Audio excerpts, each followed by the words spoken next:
Welcome back to week 4 of Behind the Paw. Today, talking with men's and women's head tennis coach, Jeff Splinter. Coach Splinter, how are you doing this morning? Oh, we're doing great. Another great day to be a Bobcat. So, Coach, you were a player for a couple years at community college, and then you moved up to the NAIA at Judson University. When did you decide that you wanted to be a coach after your playing days? Yeah, that's a great question. I feel like it kind of sprung up on me. It wasn't something I was originally thinking about. I graduated with, undergrad in education, and I was really feeling to being an educator. And then my senior year, I just really enjoyed the way that I was participating on the team and everything else was going, and felt like I wanted just to continue playing tennis and coaching.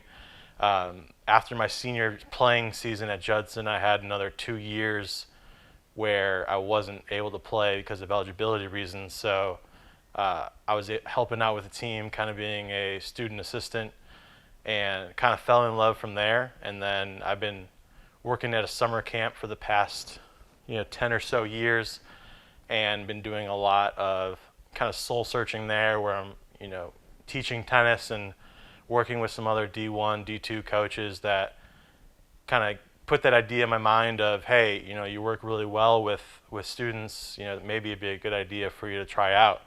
So that's when I kind of got into it at TCNJ for my first job there.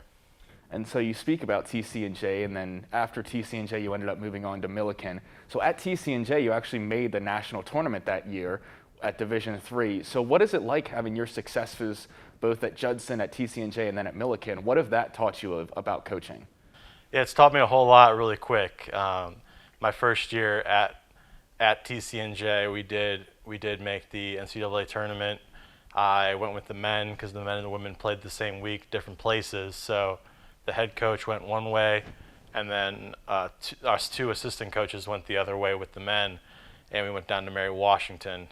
And yeah, it was a lot of fun. I thought we, learned a lot. I learned a lot about the team that year, just kind of what it takes to run a successful program, from a very successful head coach in Scott Dichek at TCNJ. So I've taken a lot from TCNJ. I've taken a little bit more from Millikan as well. I really loved the way, working with the head coach there, Dustin Foreman, the way he interacted with the players, kind of had that player coach mentality where, he would get the best out of his athletes at all times. So, making sure that I care about them as people, care about them as students, and that's how we get the best results on the court as well. And so you've coached at multiple levels now, first at NAIA with Judson, and then you coach a camp as well. Now coming in as a D3 coach at TCNJ, Millikan, and Frostburg at the start, and now Frostburg's moved up to Division II. Do you notice any differences between those 3-4 levels of coaching? Yeah, I could do it all, I guess. So, I'm a chameleon on the court and off, but I definitely notice. I think the biggest thing has always been the competition. Competition has always been there, whether it's NAIA. I was lucky enough my senior playing season at Judson to go to NCCAA championships, which is the Christian championships, and we played down in Mobile, Alabama, which was a phenomenal experience. But and then playing at the NCAA tournament in Mary Washington with TCNJ, getting an experience with that, playing ITA tournaments with Millikan and TCNJ, having finalists there, and just kind of experience what it's like to play very competitive tennis at the highest level in NAIA, the highest level in Division III tennis. And then, now we're getting here at Frostburg into Division II, starting to understand what that looks like, at Division II level. And, I know we've been preparing our athletes really well for that transition, and playing a little bit last semester before we got cut off, they're able to see the kind of work ethic and grit that it kind of takes on a day in and day out basis that we've really put into practice this year. And so kind of a two-part question here. First, what ended up bringing you to Frostburg in the first place? And then second, what was it like that day that you got the phone call from athletic director Troy Dell that you were going to be the next head coach at the men's and women's tennis program here? Oh yeah, that was a very exciting phone call. I had first decided to come to Frostburg After a year at TCNJ, after a year and a half at Millikan, I decided, very early on in my tenure at TCNJ that being a head coach is something that I wanted to pursue.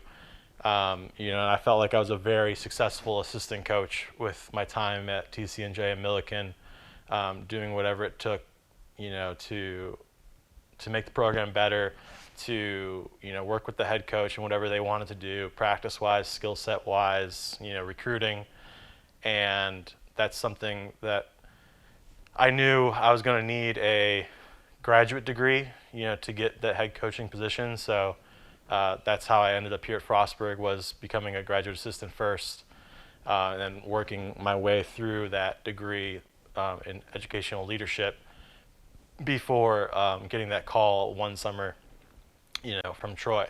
So since that phone call happened, it was just it was a normal morning. I got a voicemail from Troy saying, give me a call back, and I was like, well, got to do it. Like, he's the boss. So gave him a call back really quick, and he said, we want to make you the interim head coach for the year, and we'll see how it goes. And I've been here ever since, and been doing a good job. So I was very excited to get the phone call. Very excited to continue to see what it looks like to be a head coach. It's something that I've been dreaming of since leaving college, and to get that phone call was very reassuring that what I've been doing as an assistant coach has been the right things.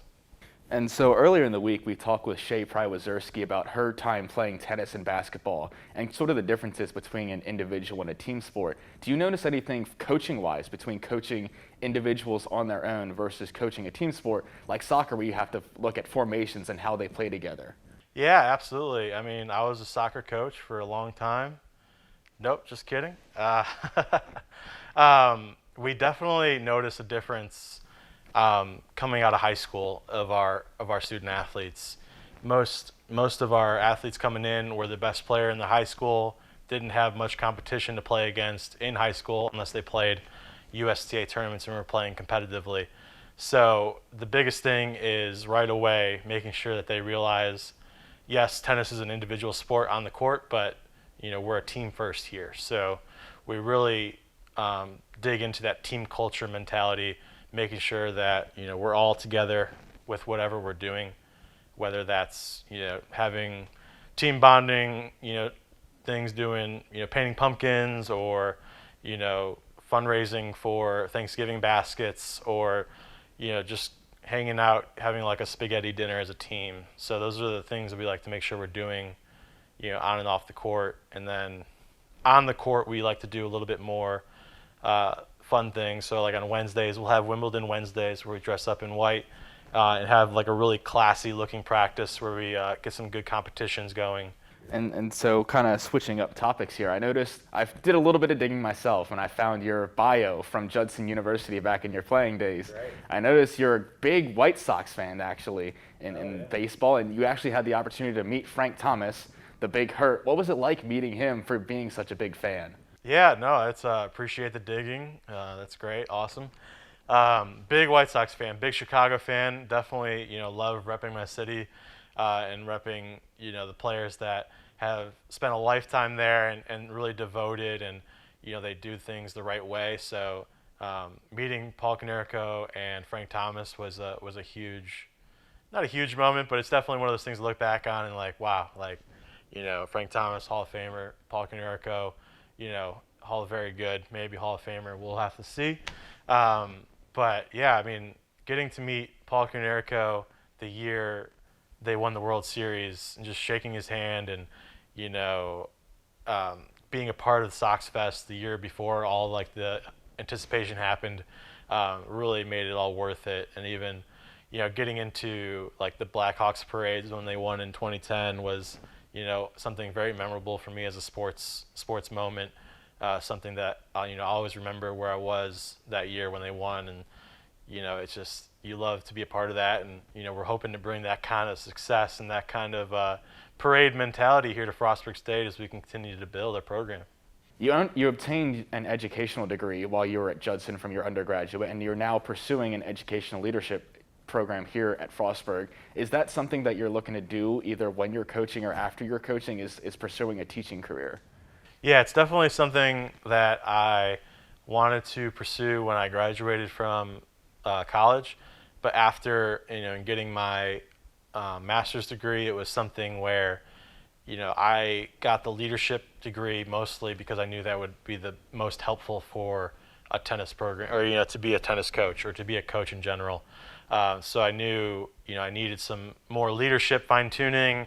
I needed some organizational experience in making sure that I got a degree that could really help me succeed as a head coach. So that's something I'm 100% in on a head coach, and I don't see myself doing anything different anytime soon. So I'm definitely looking forward to seeing where the Frostburg tennis team goes, and what we can do with the team we're building. Very excited with the team we have here currently, and what we're looking like going into 2021, 2022. It's going to be a really exciting time here for Bobcats. All right, Coach. Well, I want to thank you for taking time out of your morning to come and speak to us. We really appreciate it here for creating content when there's not a ton of content for us to create. Yeah, thanks for having me. I appreciate you digging up my past here and bringing in all the things that we used to be good at. All right, well, that concludes week 4 of Behind the Paw. Join us next week when Matt Ambrose returns to the camera to talk with men's soccer. Thank you, and go Bobcats.